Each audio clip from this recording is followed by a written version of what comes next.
तो hello everyone, आज हम बात करने वाले हैं अपने न्यू टॉपिक के बारे में, auditing and compliance in ADDS environments. तो आज हम जानेंगे कि ऑडिटिंग क्या है, कंप्लायंसेस क्या है एंड एडीडीएस यानी एक्टिव डायरेक्टरी डोमेन सर्विसेज। तो यार अभी हम बात करने वाले हैं हमारे एक्टिव डायरेक्टरी डोमेन सर्विस की, जैसे कि active directory domain services ADDS is a backbone of identity and access management in Windows based network. Auditing and compliance in ADDS helps organizations and monitor activities, detect security issues, and meet regulatory requirements. तो यार अभी हम जानेंगे कि हमारे active directory domain service में actually है क्या, इसकी डेफिनेशन को अभी हम पढ़ते हैं। तो डेफिनेशन है इसकी, active directory domain service is a service which is developed by Microsoft. It stores information about user group and computer and resources in a centralized database. ADDS helps administrators, managers, authentication, authorization, and security policies efficiently across an organization's network environment. So basically ये एक तरह से जैसे हम example के through समझे तो एक लाइब्रेरी है जिसमें एक रजिस्टर है जिसमें स्टोर किया जाता है कि हर हर बुक किसको दी गई है और कौन सी बुक कहाँ गई है, कहाँ रखी हुई है, उसका सीरियल नंबर क्या है।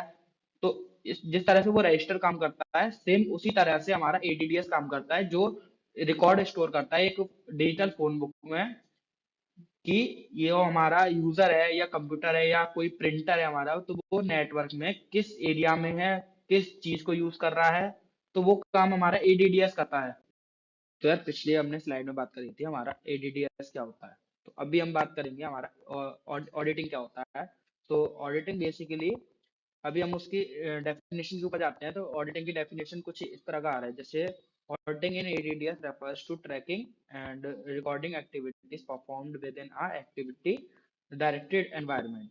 It helps administrators monitor user logs, object changes, and policy modifications.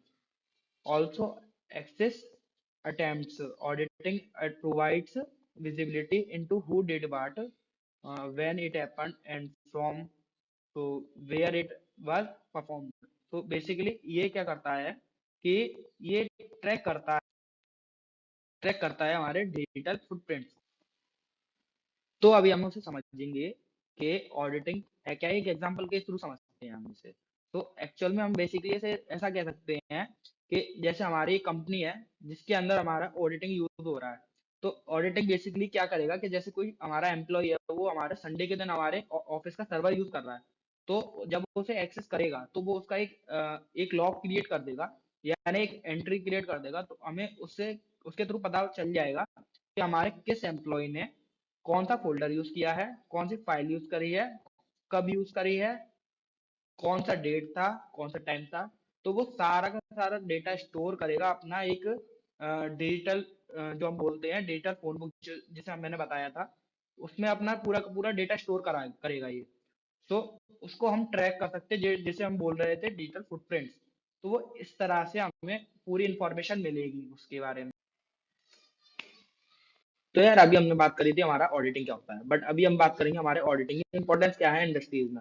जैसे auditing is important because it provides security, accountability and transparency. It also detect unauthorized access and misuse of privileges and suspicious behavior. Auditing logs are also useful during incident investigation and troubleshooting. Without auditing, tracking security and data breaches or becomes extremely difficult. So basically हमारा कहने का मतलब इसमें ये है, जैसे हमारी company में किसी ने फाइल डिलीट कर दी है फाइनेंशियल टीम की। तो इस केस में क्या होगा कि काफी एम्प्लॉयज में आपस में ही बहस हो जाएगी कि किसने डिलीट करी हुई है फाइल। तो इस चीज में हमारा ऑडिटिंग जो होता है हमारी मदद करता है। जैसे इसके पास जो है सारा डेटा स्टोर होता है कि जैसे यूजर आईडी कौन सी थी, तो ये हमें बता सकता है कि किस यूजर आईडी के थ्रू वो जो फाइल थी हमारी वो डिलीट हुई होगी। तो यार थोड़ी देर पहले हमने बात करी थी हमारे ऑडिटिंग के इंपॉर्टेंस के बारे में इंडस्ट्री में। तो अभी हम बात करेंगे हमारे types of auditing in ADDS. तो ADDS support different types of auditing such as log on auditing, account management auditing and direct service access auditing and policy changes auditing. Each each type of type focuses on specific activities, helping or administrator monitor both user action and system level changes in the domain में दो ही type के बारे में मुझे पता है। तो पहला टाइप है log on auditing. Log on auditing जो हमारा होता है वो ये स्टोर करता है कि हमारा मतलब हमारे सिस्टम में कौन कब घुसा है या कौन कब एंटर किया है। और जो हमारा अकाउंट मैनेजमेंट ऑडिटिंग है वो हमारा ये स्टोर करता है कि किसका पासवर्ड रिसेट किया गया है। मेन मेन कि किस यूजर आईडी का पासवर्ड रीसेट किया गया है किसी स्पेसिफिक सर्वर में। जैसे एक एग्जांपल के तो समझे, जैसे हर एचआर मैनेजर एक नए एम्प्लॉय का अकाउंट बनाता है तो वो अकाउंट मैनेजमेंट ऑडिटिंग में रिकॉर्ड हो जाएगा।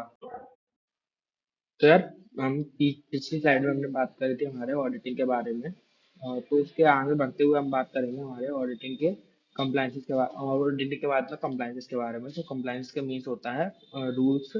तो फॉलोइंग रूल्स, तो compliances means following rules and standards and regulations defined by organization और गवर्नमेंट बॉडीज। तो जो हमारे जो रूल्स होते हैं उनको बनाया जाता है गवर्नमेंट बॉडीज और ऑर्गेनाइजेशन के थ्रू।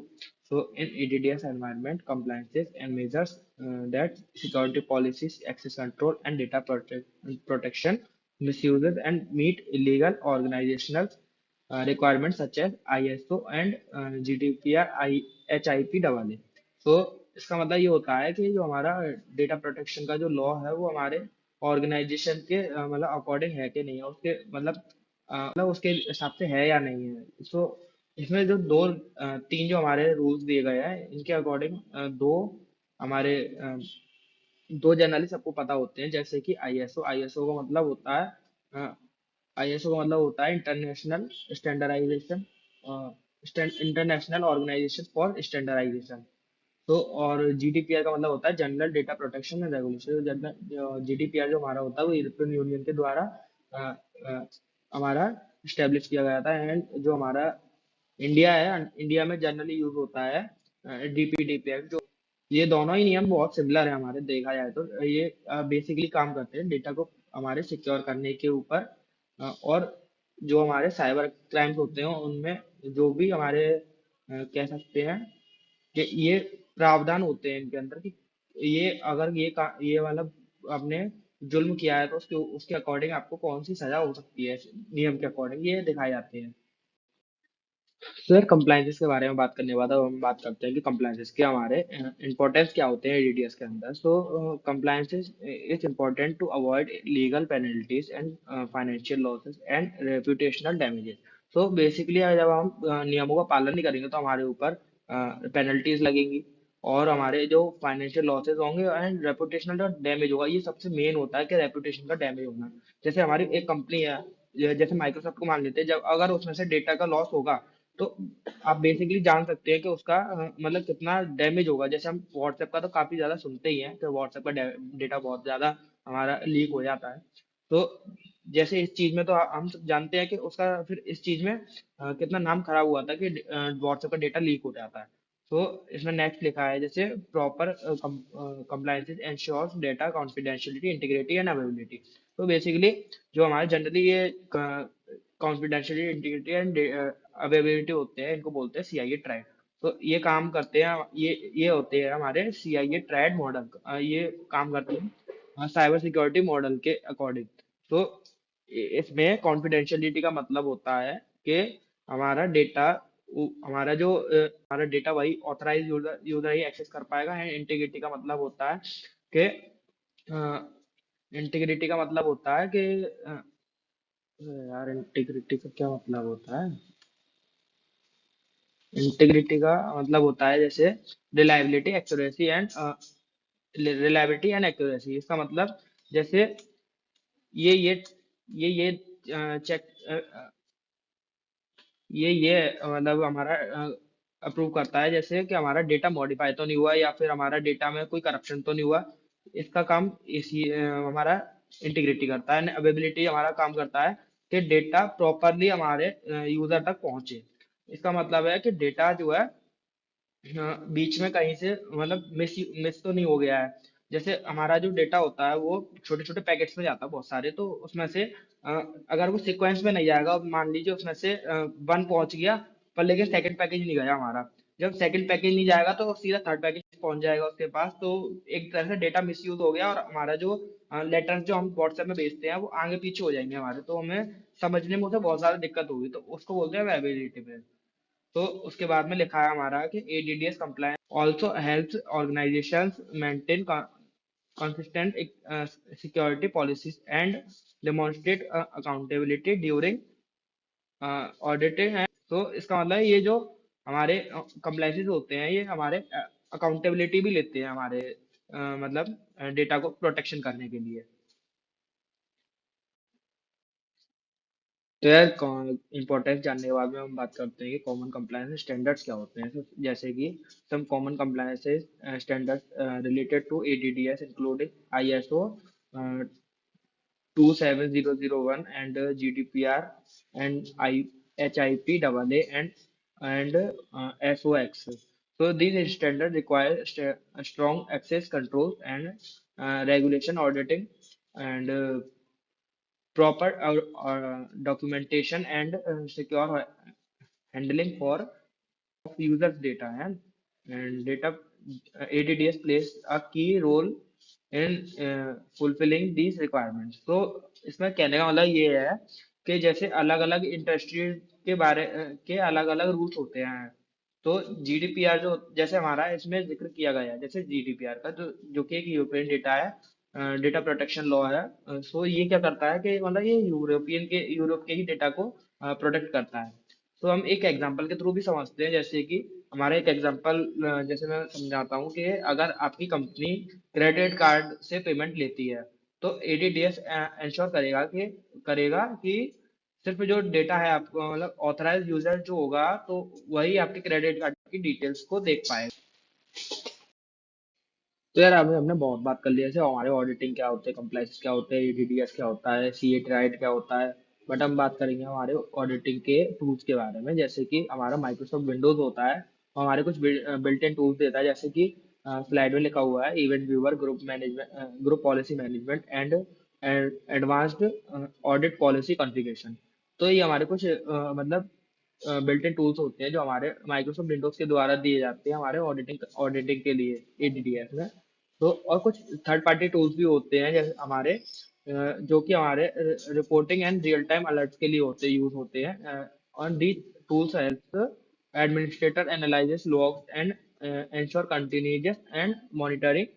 तो हम किसी एक हमारे ऑडिटिंग टूल्स के बारे में बात करें तो हम इवेंट व्यूअर के बारे में जैसे बात करें तो ये एक तरह से डायरी है जहाँ पे जो विंडोज होती है वो अपने छोटी से छोटी चीज भी यहाँ लिखती है। तो जैसे हम बात करें कि एक एग्जांपल देके बात करें तो अगर हम अगर कोई 5 टाइम्स जो हमारा गलत पासवर्ड हमारा फिल करता है तो हमारा इवेंट व्यूअर में ऑडिट फेलियर जो होता है वो उसके नाम से मार्क हो जाएगा। जब उसके नाम से मार्क हो जाएगा तो उसके बाद में ये डिटेक्ट करेगा 5 टाइम्स के बाद में कि कोई हैकर ही होगा जो मतलब 5 टाइम्स जो है हमारा गलत पासवर्ड एंटर कर रहा है। तो इसको हम मतलब कह सकते हैं कि जैसे ये हमारे लिए ऑथेंटिकेशन का काम कर रहा है इसमें। तो यार ऑडिटिंग कंप्लायंसेस इनके टूल्स और इनके इम्पोर्टेंस को बात करने के बाद में अब हम बात करते हैं इनकी बेस्ट प्रैक्टिसेस क्या होती हैं। तो ऑडिटिंग की बेस्ट प्रैक्टिसेस क्या होती हैं वो जैसे कि अगर हम किसी मतलब हमने अपने घर में सीसीटीवी कैमरा लगा रखे हैं, तो जैसे हमारा जो सीसीटीवी कैमरा होता है वो मेन डोर में ही तो हमारा लगा होता है, जैसे हमारा एंट्री डोर हो गया और हमारा मतलब कि एंट्रेंस गेट के बाद का जो एक और गेट होता है बैल्कनी वाला उसमें हो गया, है ना। तो उसके बाद में तो हम नहीं लगाते हैं ना, जैसे हर कमरे में तो हम हमारा सीसीटीवी कैमरा नहीं लगाते हैं, तो उसी तरह से हमें हर जगह पे ऑडिटिंग का यूज करना नहीं होता। केवल जो हमारे एंट्रेंसेस होते हैं जहाँ से मतलब साइबर थीव्स हमारे एंटर कर सकते हो उस जगह पे हमें ऑडिटिंग का यूज करना होता है। हमें हर जगह इसका यूज नहीं करना होता, वरना इसमें बहुत सारा हमें को प्रॉब्लम होगा कि लॉग करने में और मतलब जैसे अगर कहीं एरर आएगा तो हमें उसको पकड़ने में बहुत ज्यादा दिक्कत होगा। तो यार हमारी स्लाइड का टॉपिक ये है कि challenges in auditing and compliances. तो यार इसका कहने वाला ये है बेसिकली कि जो हमारा मतलब जब हम ऑडिटिंग करते हैं, ऑडिटिंग में क्या होता है हमारे बहुत सारे लॉग्स एंड और लॉग्स क्रिएट हो जाते हैं जो कि हमारे मतलब एंट्रीज होती हैं। तो वो ये बहुत सारी क्लियर हो जाती हैं, और हमारे कंप्लायंस होते हैं वो नियम होते हैं, तो नियम भी बहुत सारे होते हैं। तो इसका मतलब ये है कि हमारे पास जो होता है डेटा ओवरलोड हो जाता है। तो इससे क्या होता है, जैसे आप इसे एग्जांपल की तरह समझिए, जैसे कि हमारे हमारे यहाँ पे मतलब 100 सीसीटीवी कैमरास हैं। तो जो 100 सीसीटीवी कैमरास को हम अकेले बैठ के देखेंगे, तो वो हमारे लिए बहुत ज्यादा टिपिकल काम हो जाएगा। तो उस चीज के मतलब ऐसी चीजों के लिए हमारे मतलब ऑडिटिंग एंड कंप्लायंस जब ओवरलोड होती हैं, तो इन चीजों के लिए हमारे लिए यूज क्या करते हैं हम, एआई जनरेटेड टूल्स। तो एआई टूल्स जो होते हैं, जैसे कि एस आई ई एम। तो एस आई एम जो होता है वो हमारे लिए क्या करता है कि जब खतरे की घंटी उसे दिखती है तो वो हमें अलर्ट कर देता है उसके बारे में। तो यार अंत में मैं बस इतना ही कहना चाहूंगा कि आप बस इतना ध्यान रखिए कि ऑडिटिंग का मतलब होता है कि हमारा नजर रखना, और कंप्लाइंसेस का मतलब होता है नियमों का पालन करना। तो जब हम नियमों का पालन करेंगे तो हमारे लिए क्या होगा कि हमारे लिए पेनल्टीज नहीं लगेंगी, एंड जब हम ऑडिटिंग का यूज करेंगे तो हमारा डेटा डेटा को जो है सेफ रखने में हमारी बहुत मदद होगी। सो आई होप तुम्हें ये मतलब वीडियो बहुत अच्छी लगी होगी और ये बहुत इंफॉर्मेटिव होगी आपके लिए। तो